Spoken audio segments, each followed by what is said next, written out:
দল হিসেবে নিবন্ধন বাতিল রয়েছে, অন্যদিকে রাজনৈতিক দল হিসাবে জামাত এবং যে ছাত্র সংগঠন আছে, ছাত্র শিবির সহ অন্যান্য সংগঠন যারা আছে সেগুলো নিষিদ্ধ করা আছে। আসলে এই মুহূর্তে আপনাদের পরিকল্পনাটা কি? আসলে যারা নিষিদ্ধ করেছেন এখন আল্লাহই তো তাদেরকে নিষিদ্ধ করে দিয়েছেন, জনগণের ধারা আপনারা দেখতেই পাচ্ছেন। এখন কেউ সাহস করে পরিচয় দিচ্ছে না যে আমি অমুক লীগ। আমরা তো আলহামদুলিল্লাহ সাহস করে বাংলাদেশেই ছিলাম এবং বলতাম আমি জামাত ইসলাম। এটা একটা জিনিস, আল্লাহর বিচার। দ্বিতীয়টা হচ্ছে যে এদেশের জনগণ তার সাক্ষী।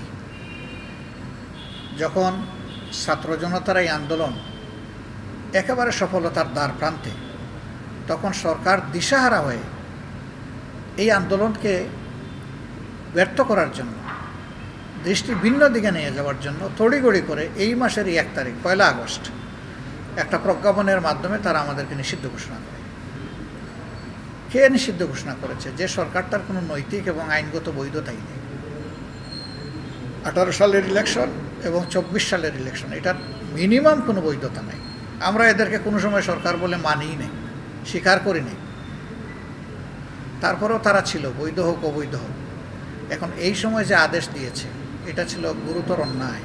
ট্রাম্প কার্ড হিসাবে ব্যবহার করে আমাদের উপর দিয়ে চালিয়ে দিয়ে, আমাদের উপর তারা চেয়েছিল যে আমরা লাফ দিয়ে রিয়্যাক্ট করে রাস্তায় নেমে যাব হাজার হাজার লোক নিয়ে, আর উপর থেকে এবার যেভাবে হেলিকপ্টার দিয়ে গুলি করে মানুষ খুন করেছে সেইভাবে আমাদেরকে মেসাকার করে খুন করবে।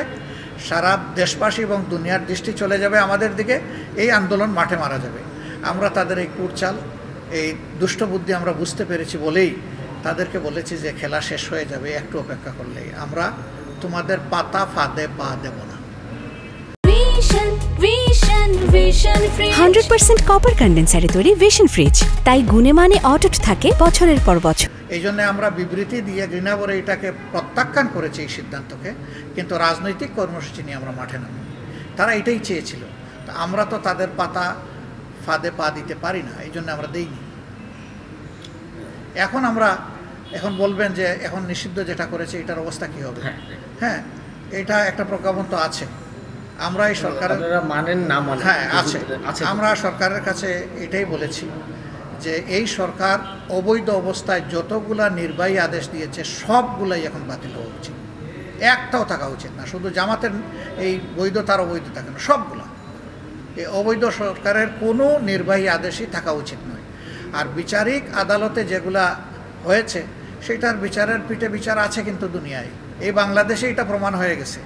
তো বিচারের পিঠে বিচার আসবে, স্বাভাবিক। এটার নাম প্রতিশোধ নয়। প্রতিশোধ হচ্ছে আইন হাতে তুলে নিয়ে কাউকে আঘাত দেওয়া। আমরা ওই কাজ করবো না।